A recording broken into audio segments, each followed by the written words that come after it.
Buenos días, hoy es 23 de mayo del 2021 y hoy toca la lectura del capítulo número 7, que se titula El castillo di Caella, que la verdad parece que sea italiano. Esto se sentó en medio de la penumbra y se frotó el hombro dolorido. Estaba viviendo una mala fábula, como las que se cuentan para asustar a los niños y alejarlos de ruinas y sótanos en mal estado. Stone se había aventurado al interior y alguien suponía que Bertunus, a falta de una explicación mejor, había trancado la puerta tras él. Oyó las pisadas que se alejaban y entonces, por supuesto, la puerta había de usar abrirse, ya fuera por la fuerza o por la maña. Stone miró alrededor.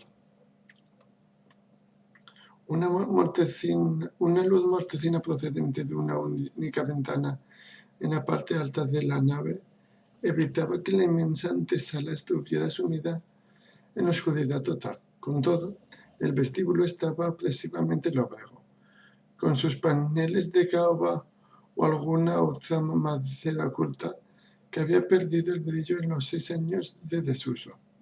El castillo de Caela había caído ante los campesinos el mismo año del asedio al castillo Brisbane y de la desaparición de Lord Angry. Agent Warden era un fanfarrón, pero un capacitado administrador que había cuidado bien de la propiedad.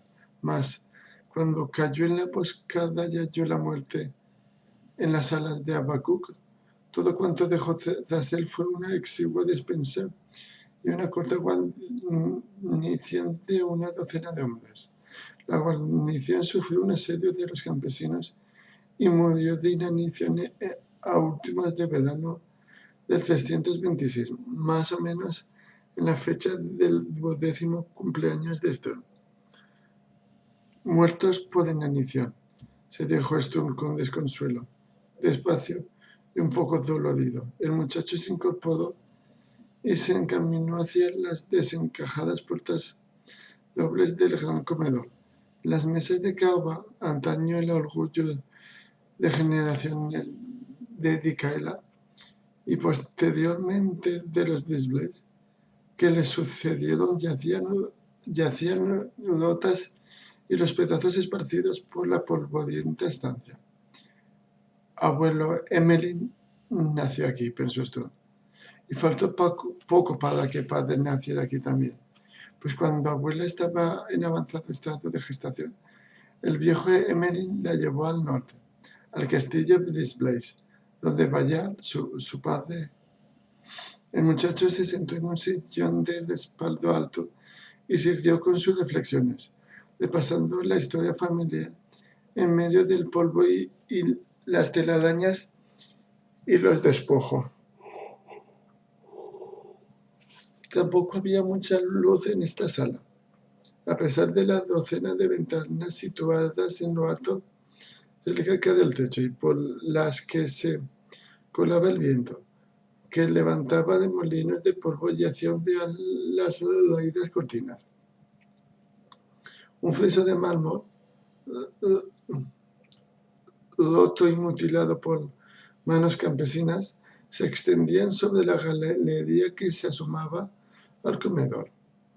En el friso, apenas reconocible por el vandalismo y el deterioro, se representaba la historia de Uma en 7 escenas esculpidas de la vida del gran héroe solánico.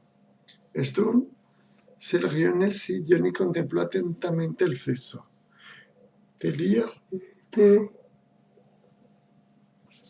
Tenía predilección por las cosas antiguas, lo plasmado en mármol, lo histórico, y después de todo, estas tallas habían pertenecido a la familia casi un milenio.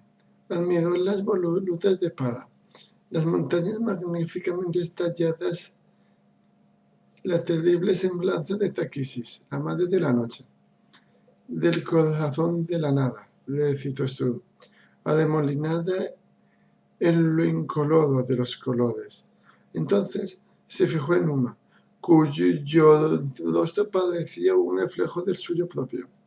«Por Paladine», musitó el muchacho. «¿Mi cara en la cara de Uma?» Fue hacia allí, por encima de maderas astilladas y cascotes, con la mirada prendida en el deteriorado frisón. No, se había equivocado. La cabeza de Uma había sido mutilada a golpes, sin duda cuando el castillo fue tomado.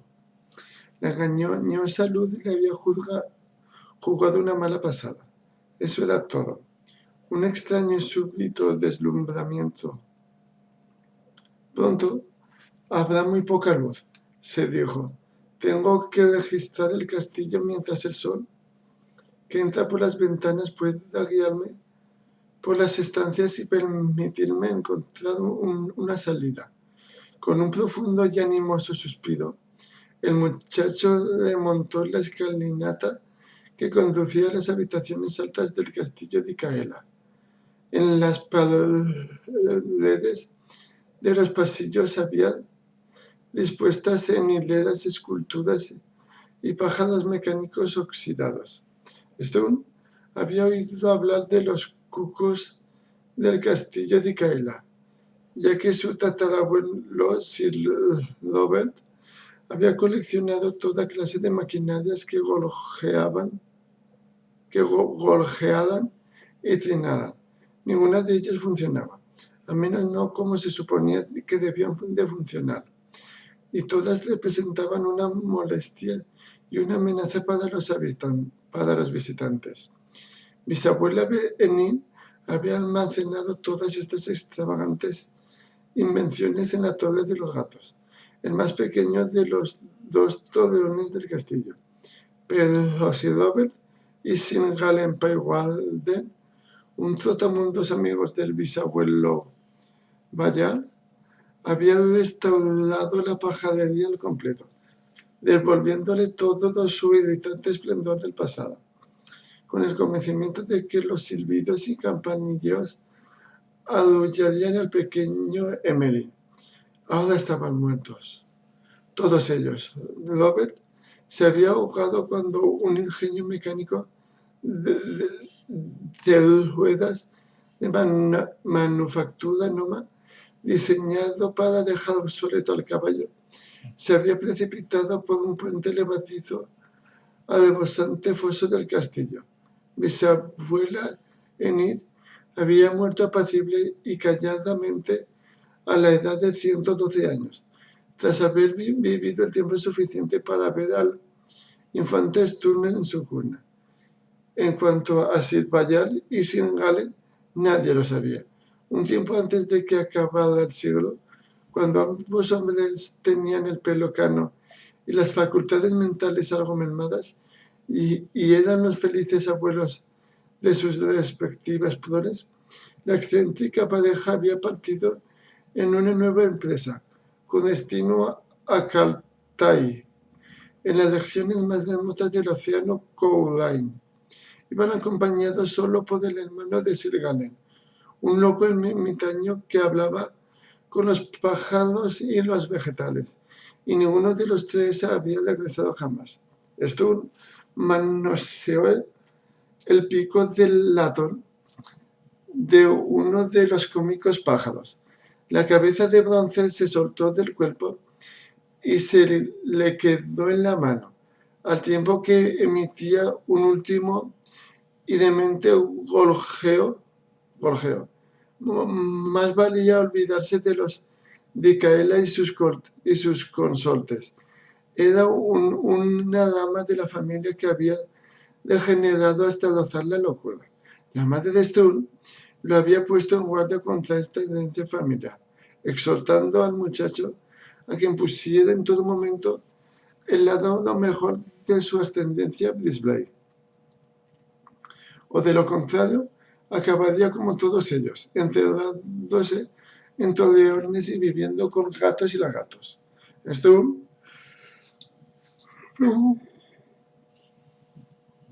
desenvainó la espada mientras subía al todavía iluminado segundo piso, pasando ante las marcas dejadas por los grandes géiseres de 231, que habían salido disparados a través de los suelos, empapando incluso los pisos altos. En la estancia se alineaban docenas de estatuas que se remontaban a épocas anteriores al cataclismo, cuando tanto los Disblaze como los Dikaela se encontraban entre los primeros y heroicos caballeros que cabalgaron junto a Vignas Solamnus. Todos estaban representados, eternamente valerosos, aunque un poco polvorientos. Esto se movió entre ellos, inspeccionando y explorando con creciente sorpresa y consternación, pues allí estaba la estatua de Lucero Dikaela, comandante en jefe durante las guerras de los ogros, con la espada desnuda, dispuesto a la batalla. Y allí estaba la estatua de Bedal Disblade, que se enfrentó solo a los nómadas del desierto, defendiendo un paso de Solania, hasta que llegaron lo refuerzos. Y allí, por supuesto, estaba Roderick Dikaela, que contuvo una invasión goblin desde Trot a costa de su propia vida.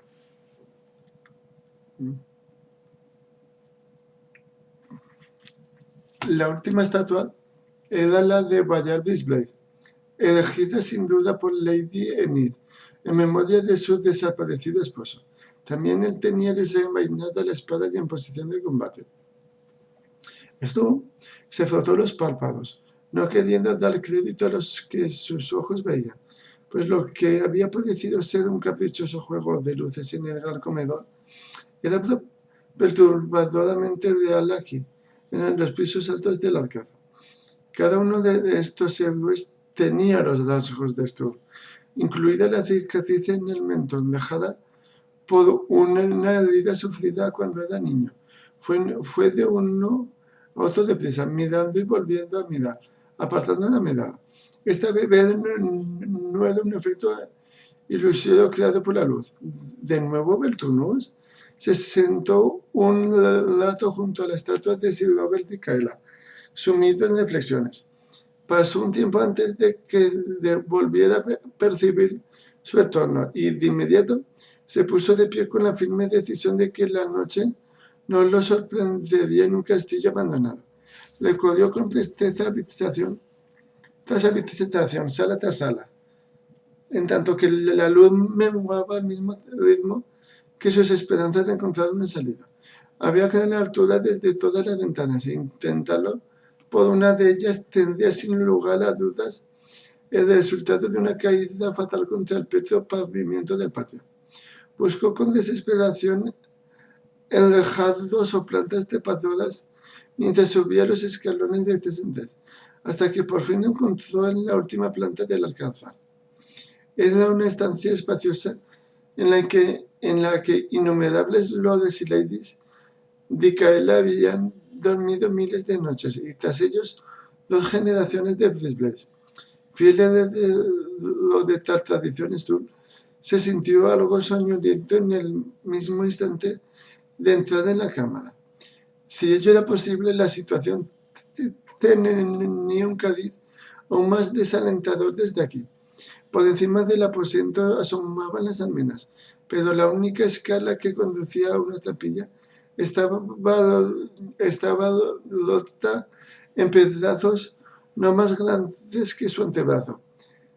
Era cierto que había muchas ventanas, con cristales coloreados en diversas tonalidades verdes. De hecho, pero a una altura a la que ni siquiera podía trepar una ardilla. Abatido, Stroud se sentó en el inmenso lecho de dosel y se dibujó en los restos ajados de los cortinajes.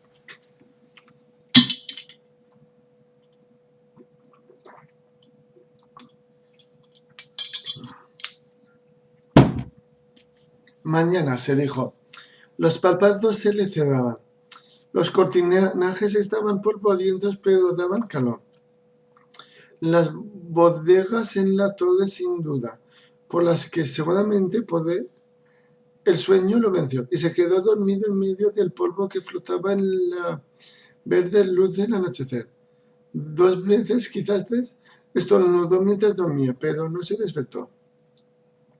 Y así, en la segunda noche de viaje, Sturmblad descansó como un pobre y andrajoso señor en las ruinas del castillo.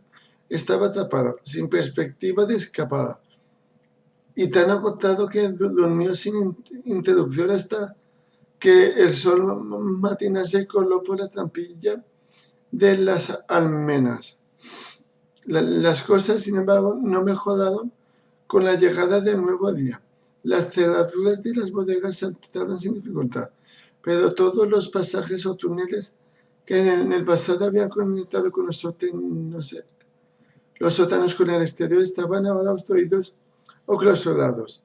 El mismo temblor de tierra que había hecho brotar chorros de agua caliente hasta los pisos altos los habían taponado.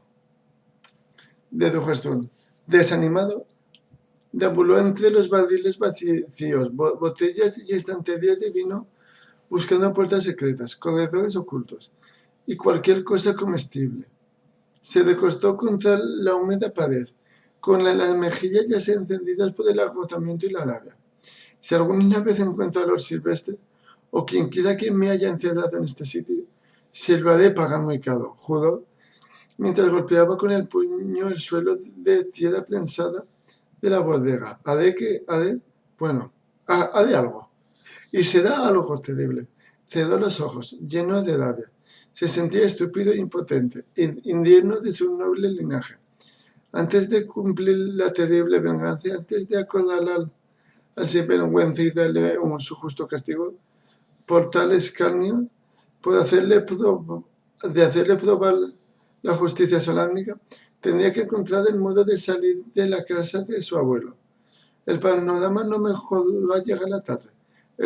Deambuló por las salas del castillo, familiarizándose más y más con cada rincón y recoveco. Poco a poco, su ira dio paso a un hambre y un temor crecientes. El pozo del alcázar y la cisterna del piso alto suministraban un hilillo de agua, pero al parecer uno podía morirse de hambre en el interior de un castillo con la misma facilidad con que podía hacerlo en un desierto. Aquella noche, el hambre le impidió conciliar bien el sueño, y durmió en intervalos, por lo que se despertó tan cansado como cuando se había acostado. Aturdido y agotado, se encontró a media mañana de vuelta en la sala de las estatuas, atraído por el lugar de su historia. Pasó de un extremo a otro de la estancia, pasando de una generación marmolea a la siguiente, con creciente aturdimiento hasta que llegó a la estatua de Robert de Caela, esculpida con la misma pose marcial que sus antepasados y descendientes, aunque con la cabeza ladeada en un ángulo extraño, como si el escultor hubiese buscado reflejar la excentricidad de su modelo con un toque extravagante en la talla. Con un suspiro, el muchacho se recostó contra el polvoriento mármol de la estatua y resbaló del pedestal al suelo. Allí, en aquel museo donde un puñado de sus antepasados habían sido venerados, Sturmblad, sentado en el suelo, estalló en carcajadas. Se reía de su propia torpeza, de su falta de preparación para todo lo que le aguardaba. Se puso en pie, subió al pedestal y cogió la cabeza de la estatua con intención de poner derecho a Sir Robert por primera vez en la historia del viejo. Sturm tiró de la cabeza del mármol sin dejar de reír, y sus carcajadas resonaron en la cavernosa estancia, iluminada por los rayos del sol. Tan mareado estaba, tan débil y famélico, que ni siquiera advirtió que la estatua se ladeaba, se tambaleaba y caía sobre él. Se golpeó la cabeza contra el suelo y se quedó sin la suya. Sturm recobró el conocimiento con una música. La incitante y solitario sonido de una flauta y una extraña y evasiva luz entre las estatuas. Al principio pensó que era un reflejo de uno de los numerosos espejos, un destello de luz de luna a través de la ventana, reflejado en el pulido bronce. Pero lo de la música no tenía explicación, y ello otorgaba al resplandor un mayor y más inquietante misterio. Siguió la luz desde la sala al corredor, y la música lo acompañó, levantando ecos en los polvorientos pasillos. Se quedó parado en el llano de la escalera que descendía al vestíbulo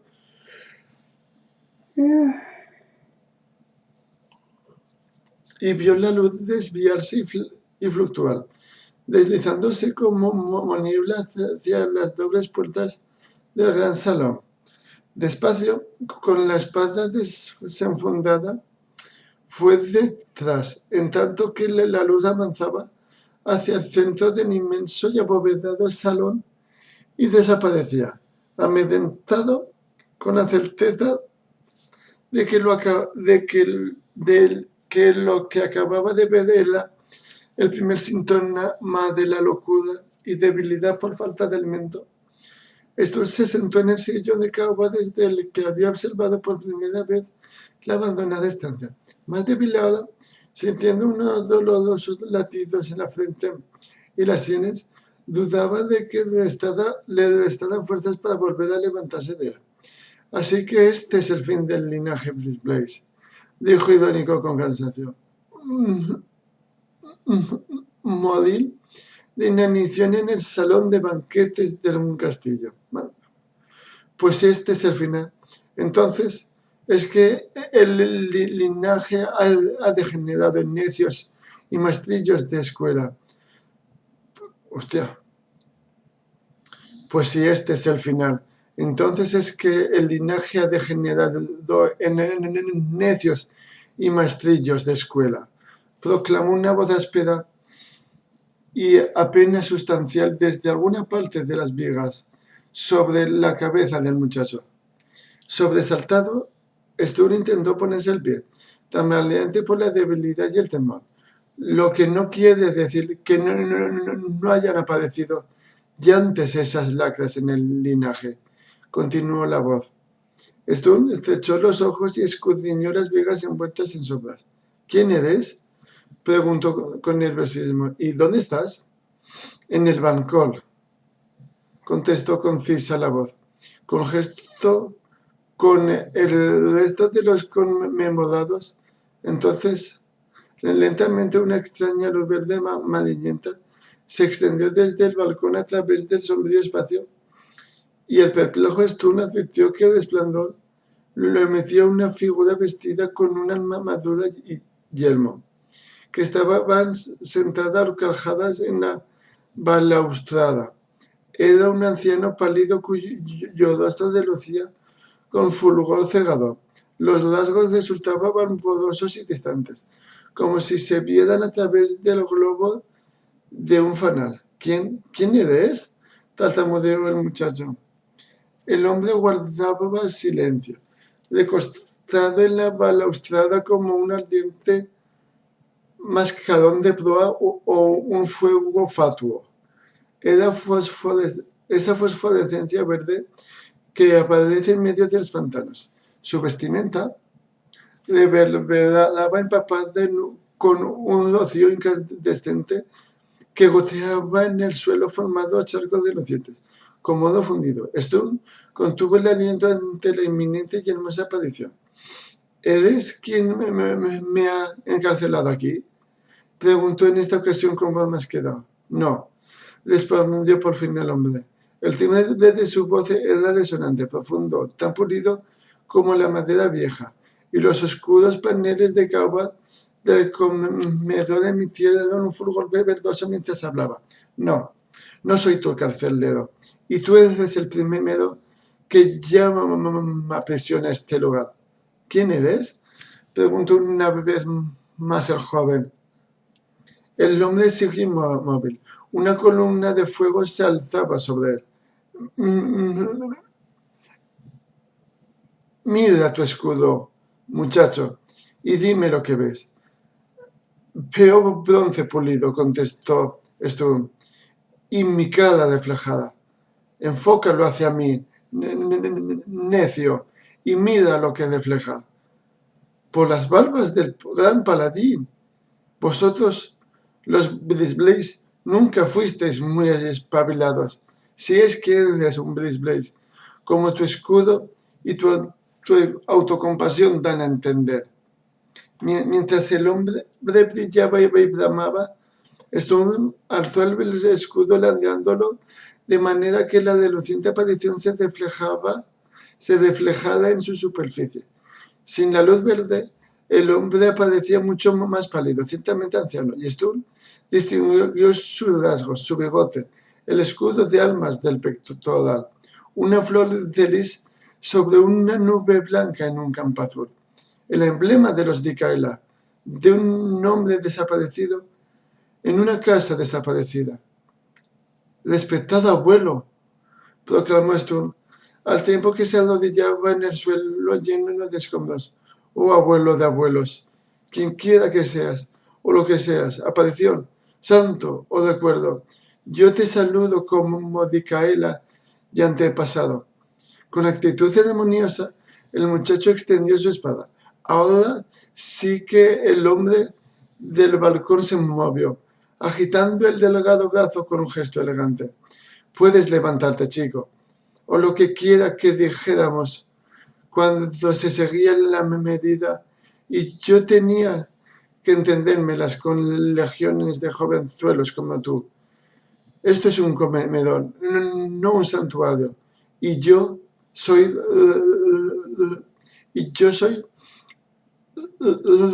Robert Dikaela, no Umas, ni Ovina Solamnus, o cualquier otro a quien rindéis honores y espadas en los tiempos actuales. Robert Dikaela atravesó el piso del balcón como si fuera una sustancia líquida. En primer lugar aparecieron sus botas relucientes por la parte inferior de la plataforma. Después sus polainas verdes y el dorado peto, luminoso y dolorido como un pájaro tropical. Frotó suavemente hasta el suelo del salón. Las puertas de doble, única vía de escape de la estancia para la Sturm, estaban detrás de Robert, abiertas y visibles a través de la ondulante transparencia de su cuerpo. Al irse acercando al muchacho fue soltando hierbas y musgo fluorescente, dejando adornado el oscuro suelo a su paso, como si lo sembrara de lentejuelas. De manera instintiva Sturm retrocedió. Un sencillo caballero provinciano. Eso es lo que soy, dijo Sir Robert, y aún más sencillo por el hecho de no estar vivo. Aunque has removido el polvo y roto el silencio de esta mansión, no es mi intención hacerte mal alguno, chico. Solo siento curiosidad por saber qué trae a un Blaze de vuelta aquí después de todos estos años. Sturm retrocedió hasta el sillón y se dejó caer en él. Conocía lo suficiente su árbol genealógico para no sorprenderlo el que un Dikaela estuviera hambriento de novedades y chismes. El fantasma se inclinó hacia adelante, con el blanco semblante enmarcado en una barba elegante y bien cuidada, y los oscuros paneles de caoba visibles en sus vacías cuencas oculares. Una misión, Lord Robert, balbució el asustado muchacho. Sir Robert, lo corrigió el fantasma. Hubo un tiempo en que no dábamos tanto bombo y platillo a lo de los títulos. Sir era suficiente para hombres como tu bisabuelo y para los que eran sus iguales hasta el más mínimo detalle. Sir Robert se dirigió a un banco desvencijado pasó a través de él mientras hablaba y levantó una leve nubécula de polvo a tomar asiento. Hubo un tiempo en que una misión era algo grande, muchacho. Íbamos tras hechiceros, tras civilizaciones perdidas y miserables gusanos, rodeando el propio continente. El fantasma cerró los párpados, como si soñara con aquellos días mientras hablaba. Luego volvió a abrir los pálidos ojos y preguntó: ¿y qué misión tienes que cumplir, pequeño Displays? Como si estuviera embrujado, encantado, debilitado por el hambre, más allá de la mentira o el disimulo. Stone contó al fantasma toda la historia, desde la noche del banquete, pasando por sus vagabundeos en la niebla y por fin al momento en que había quedado atrapada allí, en el castillo de Caella. A medida que nadaba lo ocurrido, comprendió con sorpresa lo largo y arriesgado que le había padecido mientras sucedía. Y sin embargo, lo simple e incluso absurdo que parecía delatarlo. Al principio de la historia Sir Robert escuchó con atención, pero su entusiasmo no duró mucho. Su expresión interesada dio paso a otra de cortés indiferencia, luego a otra abstraída y soñolienta, y por último empezó a dar cabezadas, a punto de quedarse dormido. ¿Eso es todo?, preguntó. ¿Te has puesto en camino para enfrentarte a un oponente sin duda superior a ti en fuerza y habilidad, y ya te la has ingeniado para quedarte encerrado en mi feudo antes de recorrer la mitad de la distancia que te separa de tu punto de destino? Stuart enrojeció y asintió con la cabeza, en tanto que Sir Robert soltaba una socavadora risita. ¿Y bien?, inquirió el fantasma mientras se ponía de pie y flotaba a menos de 6 metros del muchacho. Señor, cuenta con tu fantasmal linaje, chico. ¿Qué venganza ha exigido? Ninguna, señor. ¿Y qué asuntos pendientes te he pedido que ultimes? Ciertamente ninguno. Eso es, ninguno. En mi opinión, ya tienes suficientes asuntos pendientes para que te ocupen toda la vida. ¿Qué tesoros tengo, señor? ¿Qué tesoros tengo, maldita sea? Has registrado a fondo el edificio, desde las almenas a las bodegas. ¿Qué escondo? Nada, señor. El muchacho estaba harto del interrogatorio, se sentía hambriento y agotado. ¿Qué me queda entonces? Lo apremió Sir Robert. Señor, ¿qué más hacemos los fantasmas? Stone guardó silencio. Sir Robert se aproximó a él, verde, azul y rojo. Damos respuestas. He vuelto para responder una pregunta. No, contestaré 2 preguntas. Con los brazos extendidos, el fantasma de Sir Robert de Caella flotó a menos de medio metro del sillón ocupado por Stone. A pesar de que el hambre lo consumía como una fiebre alta, el joven miró con atención al fantasma. Siempre creí que había algo de mágico y preciso responder 3 preguntas, aventuró por fin el muchacho. Oye,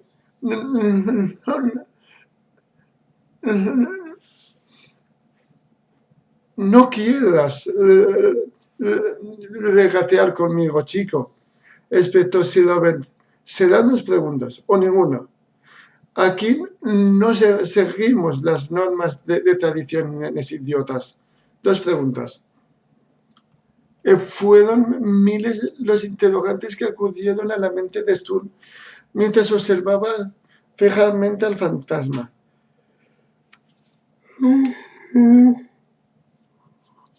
Preguntas históricas, metafísicos, teológicas. ¿Pero cuál plantear?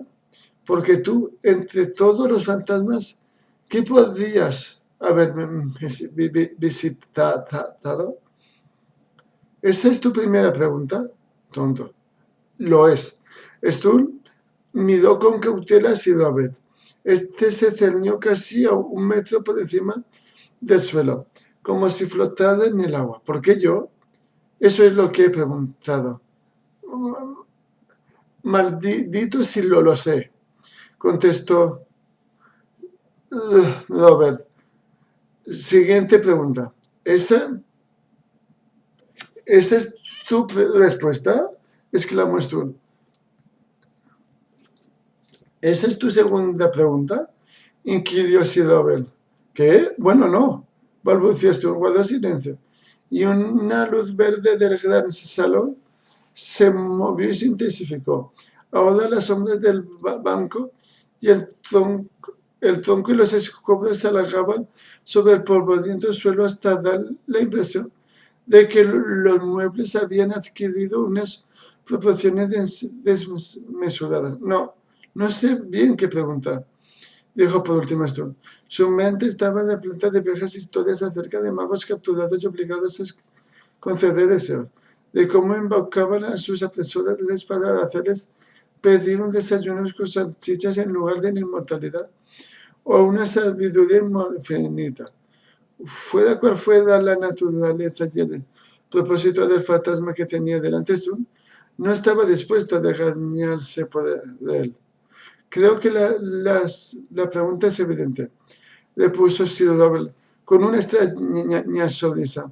El joven miró boquiabierto al fantasma y se recostó en el respaldo del sillón. Sidobel flotaba sobre él, con los delgados brazos cruzados sobre el entero pectoral y la mirada prendida en una fantasmal lontananza. Despacio bajó la vista al trono y al joven, desconcertado y tembloroso sentado en él. La pregunta es evidente, repitió Sidobel. Creo que necesitas saber cómo salir de aquí. Fin del capítulo. Besitos, mormos. Hasta mañana.